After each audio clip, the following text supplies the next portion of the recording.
You've learned Persian language and you already know many words, but how much can you actually understand the spoken Persian? Let's find out. Today, you'll hear a short piece of Persian from a different type of content. You don't need to understand every word, just focus on the main idea and use the context to help you. So there are no subtitles on the screen. The transcript is available in the captions for later. Before you listen, please think of these two questions. شما معمولاً در طول روز چه نوشیدنی هایی رو میخورین؟ نوشیدنی های قهوه دار یا بدون قهوه؟ نوشیدنی هایی که میخورین چه فرقی با هم دارن؟ گوش کنید. روزانه میلیون ها نفر دارن نوشیدنی های قهوه دار مصرف میکنن. یکی از این نوشیدنی ها نسکافه است. نسکافه یکی از نوشیدنی های قهوه داره که طرفدارای زیادی هم داره.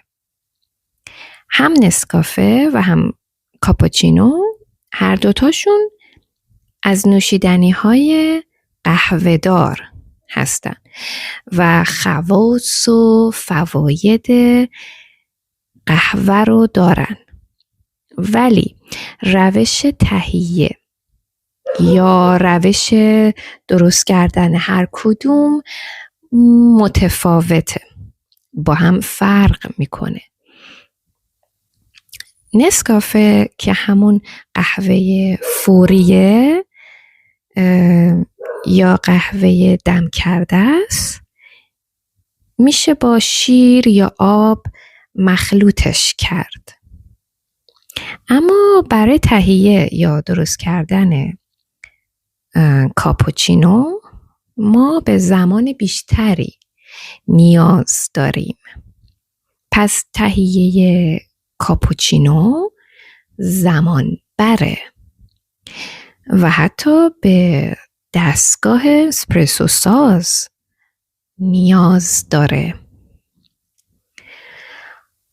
شما طرفدار کدوم یکی از نوشیدنی های قهوه دار هستین؟ کدوم نوشیدنی قهوه دار رو بیشتر مصرف میکنین؟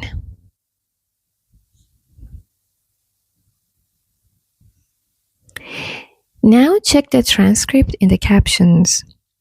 Listen again and notice the Persian expressions or any new word you missed the first time. I hope this listening helped you understand a little more Persian. See you in the next listening.